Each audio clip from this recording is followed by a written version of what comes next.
Hi friends, very warm welcome to you in my YouTube channel Officers Academy। आज हम देखेंगे the Hindu newspaper के editorial पर discuss करेंगे। यहाँ पर मेरा अप्रोच होगा कि एक सेंटेंस को कैसे हम अंडरस्टैंड करते हैं।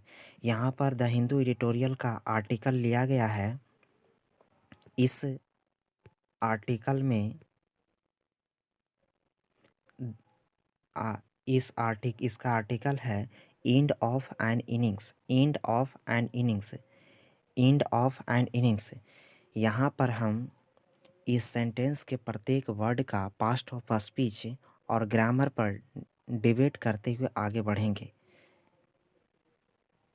End of an article, and noun है, इनिंग्स इनिंग्स भी नाउन है। ये दोनों के बीच रिलेशन या डिनोट कर रहा है, इसलिए यह ऑफ जो है प्रीपोजिशन है। End of N inning, and means समापन, ऑफ प्रीपोजिशन है। एन इनिंग्स, इनिंग मीन्स पारी होता है या अवधि होता है, लेकिन यहाँ पर इनिंग्स मीन्स कार्यकाल होगा। End of an innings, innings को क्वालिफाई करने के लिए इंडिफिनिट आर्टिकल एन आया हुआ। End of an innings means कार्यकाल का समापन। अब आगे देखते हैं कि नेक्स्ट सेंटेंस हमको क्या है। Kiran Kiran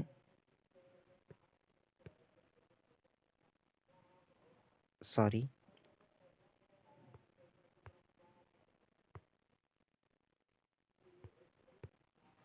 Kiran Bedi's ouster is a result of her failure to stick to her constitutionally mandated role। इस सेंटेंस में सबसे पहले हम सब्जेक्ट वर्ब ऑब्जेक्ट पकड़ने का प्रयास करेंगे। इंग्लिश का कोई भी सेंटेंस हो, कितना ही लार्ज या लंबा सेंटेंस रहे, उस सेंटेंस को जब तक आप सब्जेक्ट और वर्ब को पकड़ नहीं पा रहे हैं तो उस सेंटेंस को आप अच्छी तरह से अंडरस्टैंड नहीं कर पाइएगा। तो इस सेंटेंस में हम सबसे पहले सब्जेक्ट वर्ब ऑब्जेक्ट पकड़ने का कोशिश करेंगे, और सेंटेंस कितना ही बड़ा क्यों ना हो, उस सेंटेंस का जो बेसिक है, पिलर है, वह सब्जेक्ट वर्ब ऑब्जेक्ट ही रहता है, चाहे वह बड़ा सेंटेंस हो या छोटा सेंटेंस हो। आगे उस सेंटेंस को बड़ा से बड़ा किया जाता है, वह प्रीपोजिशन और कंजंक्शन को जोड़ करके किया जाता है। यहाँ पर यह सेंटेंस जो है द हिंदू के एडिटोरियल का है, Kiran Bedi ouster is a result of her failure. Kiran Bedi's ouster, ये आप जानते होंगे कि प्रत्येक प्रीपोजिशन और भव का अपना अपना ऑब्जेक्ट होता है। यहाँ पर किरण बेदिस ऑस्टर, ऑस्टर जो है सब्जेक्ट है, और ये ऑफ प्रीपोजिशन का ouster of Kiran Bedi, ouster of Kiran Bedi, उसी को शॉर्ट फॉर्म करके लिखा है किरण बेदिस ऑस्टर, एब्रीविएशन किया है। तो ऑफ प्रीपोजिशन का ऑब्जेक्ट जो है यह किरण बेदी हो जा रहा है, लेकिन यहाँ पर जो सब्जेक्ट है वह ऑस्टर है, और इज जो है वह क्या है, वर्ब है। रिजल्ट जो है ऑब्जेक्ट है। पहले इतना हम देखते हैं। ऑस्टर इज ए रिजल्ट, निष्कासन, और ऑस्टर नाउन है जिसका मतलब होता है निष्कासन। ऑस्टर इज ए रिजल्ट, निष्कासन परिणाम है। किरण Bedi's oyster is a result, किरण बेदी का निष्कासन परिणाम है। ऑफ हर फेल्यूर, फेल्यूर जो है, या चाहे यहाँ रिजल्ट है या पास्ट ऑफ स्पीच के according, both words are noun, but according to subject verb object और syntax, result and failure are object. Result is first object and failure is second object. Result of her failure, failure जो है वह object है। Of यहाँ preposition है जिसका मतलब होगा यहाँ पर का। हर जो है यह पोसेसिव एडजेक्टिव है जिसको फर्स्ट रिलेटिव प्रोनाउन भी कहा जाता है। Kiran Bedi ouster is a result of her failure, Kiran Bedi का निष्कासन उसके असफलता का परिणाम है। ओके, आगे बढ़ते हैं। टू अस्टिक जो लिखा हुआ है, अस्टिक एक वर्ब है। अस्टिक मीन्स होता है पकड़ना, या पकड़ना होता है। टू स्टिक, यहाँ पर यह इन्फिनिटिव है जो कि वर्बल नाउन की तरह यूज किया गया है। इन्फिनिटिव और जिरंट का सब्जेक्ट के प्लस पर ऑब्जेक्ट के प्लस पर हम नाउन के रूप में यूज करते हैं तो वह वर्बल नाउन कहा जाता है। और किसी भी वर्ब को अगर नाउन के रूप में यूज करना रहता है तो उसे हम इन्फिनिटिव या जिरंट के फॉर्मेट में लाते हैं। यहाँ पर टू स्टिक है जो जो इन्फिनिटिव के फॉर्मेट में है। टू स्टिक मीन्स होगा निर्वहन करना। To her constitutionally mandated role, her constitutionally mandated role, यहाँ पर जो ये टू है ये preposition, her constitutionally mandated role, इसको हम देखते हैं। रोल जो है इसमें यहाँ पर जो रोल है वह एक नाउन के रूप में है जिसका मतलब होता है भूमिका।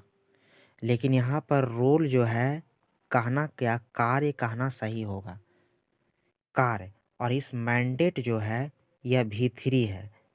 V3 का यूज, मैंडेट का मतलब होता है जनादेश देना या आदेश देना या कार्य सौंपना, कार्य या सौंपना होता है। V3 का यूज हम मेन वर्ब की तरह भी करते हैं और एडजेक्टिव की तरह करते हैं। यहाँ पर मैंडेटेड जो है एडजेक्टिव की तरह यूज किया गया है, मैंडेटेड का एडजेक्टिव की तरह यूज किया गया है। तो मैंडेटेड का एडजेक्टिव की तरह यूज किया गया। आगे जो है इस एडजेक्टिव को क्वालिफाई करने के लिए आ रहा है कॉन्स्टिट्यूशनली।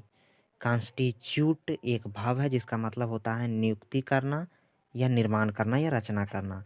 उसमें यदि हम सफिक्स ऑफ नाउन अगर जोड़ देते हैं सन तो बन जाता है कॉन्स्टिट्यूशन जिसका मतलब होता है निर्माण या संविधान। कॉन्स्टि आदि उसी में जोड़ते हैं सफिक्स ऑफ एडजेक्टिव एल तो वह बन जाता है कॉन्स्टिट्यूशनल जिसका मतलब हो जाता है संवैधानिक, एडजेक्टिव बन जाता है। उसी में यदि हम यल बाई सफिक्स ऑफ एडवर्ब जोड़ देते हैं तो कॉन्स्टिट्यूशनली जिसका मतलब हो जाता है संवैधानिक रूप से। यहाँ पर कॉन्स्टिट्यूट या कॉन्स्टिट्यूशन या कॉन्स्टिट्यूशनल न लगा करके कॉन्स्टिट्यूशनली इसलिए लगाया है कि क्योंकि यह मैंडेटेड एडजेक्टिव है, उसके पहले आ रहा है, इसलिए एडजेक्टिव को क्वालिफाई करने के लिए जब भी आएगा तो एडवर्ब आएगा, इसलिए लगाया गया कॉन्स्टिट्यूशनली। आगे जो है यहाँ पर हर है।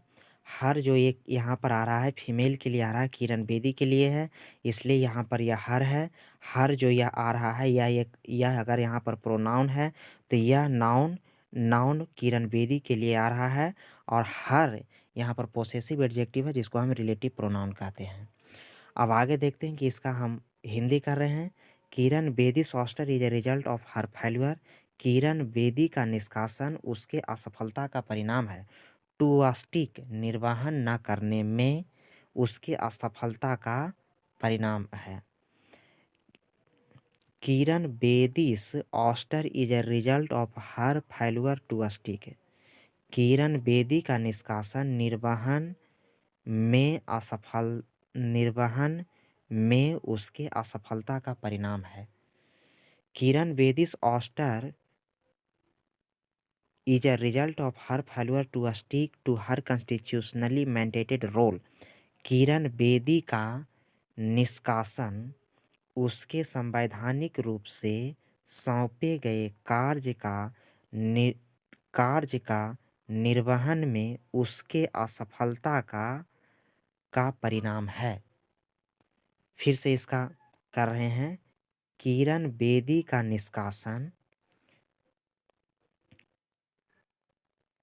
उसके संवैधानिक रूप से सौंपे गए कार्य के निर्वहन में उसके असफलता का परिणाम है। Thank you for watching this video. Please share and subscribe.